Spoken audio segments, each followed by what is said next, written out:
Hello friends, welcome to my YouTube channel. ಏನಪ್ಪ ಇವತ್ತು ತುಂಬ ದಿನ ಆದಮೇಲೆ ಮತ್ತೆ ಬಂದಿದ್ದಾರೆ ಅಂತ ಅಂದ್ಕೊಂಡಿದ್ದೀರಾ. ನನಗೆ ಹುಷಾರಿಲ್ಲದ ಕಾರಣದಿಂದ ನಾನು ವಿಡಿಯೋ ಮಾಡೋಕ್ಕಾಗಲಿಲ್ಲ. ಹಾಗಾಗಿ ಇವತ್ತು ಸಿಂಪಲ್ಲಾಗಿ ಒಂದು ವಿಡಿಯೋ ಮಾಡೋಣ ಅಂತ ಹೇಳ್ಬಿಟ್ಟು ದೇವಸ್ಥಾನಕ್ಕೆ ಅಂತ ಬಂದಿದ್ವಿ. ಅದು ಯಾವ ದೇವಸ್ಥಾನ ಅಂತೀರಾ? ತುಂಬ ಫೇಮಸ್ ಆಗಿರೋ, ಎಲ್ಲರೂ ಬಾಯಲ್ಲಿ ಕೇಳ್ತಿರೋ ಗೌಡಿಗೆರೆ ಚಾಮುಂಡೇಶ್ವರಿ ದೇವಸ್ಥಾನ. ನಾವು ಒಂದು ಸಲ ದರ್ಶನ ಮಾಡೋಣ ಅಂತೇಳಿ ಫಸ್ಟ್ ಟೈಮ್ ಈ ಟೆಂಪಲ್ಗೆ ಬಂದಿದ್ದೀವಿ. ನೋಡಿ ಅಂತೂ ಖುಷಿ ಆಯಿತು. ಈ ದೇವಸ್ಥಾನದಲ್ಲಿ ಚಾಮುಂಡೇಶ್ವರಿ ದೇವಿ ವಿಗ್ರಹ ಇದೆ, ಆಮೇಲೆ ಬಸಪ್ಪ ಇದೆ.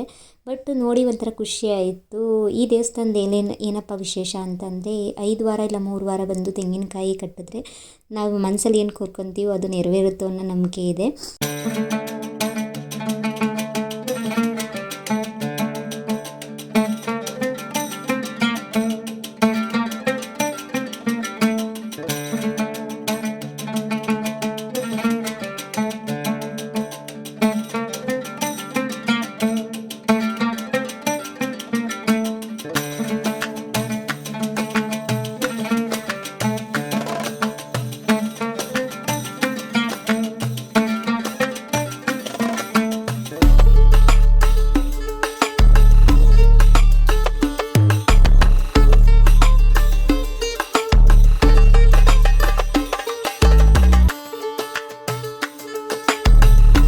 ಇಲ್ಲಿ 50 ರೂಪಾಯಿ ಕೊಟ್ಟರೆ ಕಟ್ಟೋದು ಕಾಯಿನ, ಅರಕೆ ಕಾಯಿನ ಕೊಡ್ತಾರೆ. ಅಲ್ಲಿ ಟೋಕನ್ ಇಸ್ಕೊಂಡು ಹಿಂದೆಯಿಂದ ಹೋಗಿ ಅಲ್ಲಿ ಕಾಯಿನ ಇಸ್ಕೊಂಡು ಚಾಮುಂಡೇಶ್ವರಿ ವಿಗ್ರಹದ ಹತ್ರ ಹೋಗಿ ಮನಸ್ಫೂರ್ತಿ ಬೇಡ್ಕೊಂಡು ಕೆಳಗಡೆ ಬಂದು ಪೂಜೆ ಮಾಡಿಸ್ಕೊಂಡು ಕಟ್ಟಿದ್ರೆ ನೆರವೇರುತ್ತೆ ಅನ್ನೋ ನಂಬಿಕೆ ಇದೆ. ನಾವು ಸಹ ಹಾಗೆ ಮಾಡಿದ್ವಿ. ಬಟ್ ಒಂಥರ ಟೂರಿಸ್ಟ್ ಪ್ಲೇಸಿಗೂ ಚೆನ್ನಾಗಿದೆ ಇದೊಂಥರ ದೇವಸ್ಥಾನ.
ನೋಡಿದ್ರಲ್ಲ ಈ ವಿಡಿಯೋ ನಿಮಗೆ ಇಷ್ಟ ಆಗಿದೆ ಅಂತ ಅಂದ್ಕೊತೀನಿ. ಇಷ್ಟ ಆಗಿದರೆ ಒಂದು ಲೈಕ್ ಮಾಡಿ, ಹಾಗೆ ನಮ್ಮ ಚಾನಲ್ಗೆ ಸಬ್ಸ್ಕ್ರೈಬ್ ಮಾಡಿಕೊಡಿ.